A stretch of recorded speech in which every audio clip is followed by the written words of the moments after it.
জামাত ইসলামী এই যে পিআর সিস্টেমে নির্বাচন চাচ্ছে, এটি বিএনপিকে দুর্বল করার জন্যে, বিএনপির আসন সংখ্যা কমাবার জন্যে।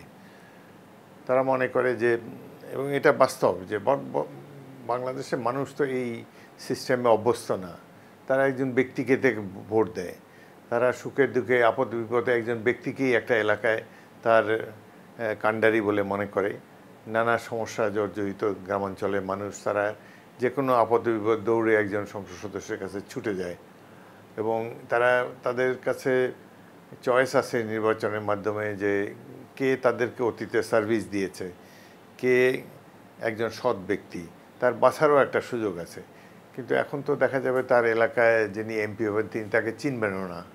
অজানা অচেনা একজন ব্যক্তি যাকে তিনি ভোট দেন নাই, ভোট দিতেনও না, তিনি এসে তাদের উপর এমপি হবেন। তার কোনো অতীত নাই জনগণের, সম্পূর্ণভাবে দলের উপর নির্ভরশীল হয়ে গেলাম। দল কী ধরনের ব্যক্তিকে দিবে জাতীয় সংসদ সদস্য হিসাবে মনোনয়ন, এটি তো ভোটারদের জানারও কথা না।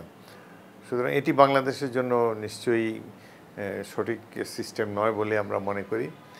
এবং যদি পিআর সিস্টেমে নির্বাচন হয়, যেসব দলের একজনও এমপি পাওয়ার সম্ভাবনা নাই, তারা অল্প কিছু ভোট সারা দেশব্যাপী কিছু কিছু ভোট পেয়ে হয়তো একজন দুজন এমপি তারা জাতীয় সংসদে পাঠাতে পারে। এই একজন দুজনের লোভেই তারা এই সমস্ত জিনিস করছে।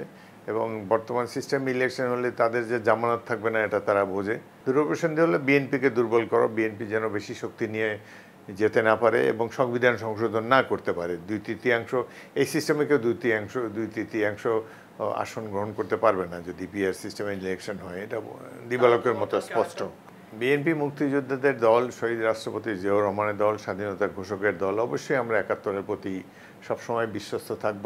৭১-এর সাথে কোনো কম্প্রোমাইজ নাই। জামাত ইসলামী অবভিয়াসলি সেদিন বিরোধিতা করেছে, দেশের অসংখ্য সংখ্যাগরিষ্ঠ জনগণের বিরুদ্ধে গিয়ে নানান ধরনের অপকর্মে লিপ্ত হয়েছে এবং সেটা এই দেশের জনগণও কোনো দিন ভুলবে না। সুতরাং ইতিহাসে তারা নিজেদেরকে কলঙ্কিত করেছে, তাদের সেই কলঙ্কিত ভূমিকা ইতিহাস থেকে কখনো মুছে ফেলা যাবে না। সেই কারণেই তারা চায় জনগণ যেন ৭১-এর দিকে না যায়, সেজন্য ৭১-এ ভুলিয়ে দেওয়ার একটা সচেতন চেষ্টা তাদের মধ্যে রয়েছে।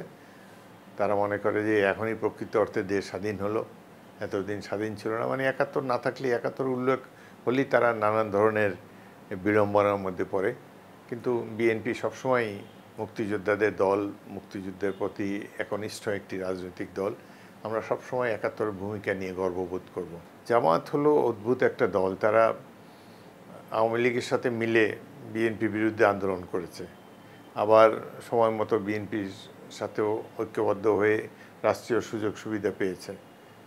সুতরাং তারা তাদের নিজস্ব স্বার্থ উদ্ধারের জন্য নানা সময় এক এক সময় এক এক ধরনের পলিসি গ্রহণ করে, সেটি তারা করতেই পারে রাজনৈতিক দল হিসাবে। তবে বিএনপির কোনো বেনিফিট হয়নি, তাদেরই বেনিফিট হয়েছে। এখন যে বিরোধিতা তারা করেছে এটি না করলেই ভালো ছিল, দেশ ঐক্যবদ্ধ থাকলেই তো ভালো ছিল। এই ফ্যাসিস্ট বিরোধী সব রাজনৈতিক দলগুলো যদি মূল পয়েন্টে ঐক্যবদ্ধ থাকতো তাহলে আওয়ামী লীগের প্রত্যাবর্তনের, রাষ্ট্র ক্ষমতায় আবার ফিরে আসার সম্ভাবনাটা আরও কমে যেত। এখনও কোনো সম্ভাবনা দেখি না এই দেশে আওয়ামী লীগ আবার কীভাবে রাষ্ট্র ক্ষমতায় ফিরে আসবে। এত অত্যাচার, নির্যাতন এবং এত দুর্নীতির পর সেটি আমার কাছে বোধগম্য নয়। তবে তবুও একটা ঐক্যবদ্ধ প্ল্যাটফর্ম থাকলে, ফ্যাসিস্ট বিরোধীদের ঐক্যবদ্ধ প্ল্যাটফর্ম থাকলে দেশের জন্য ভালো হতো আরও, এবং আওয়ামী লীগ ক্রমেই আরও গর্তে ঢুকে যেত।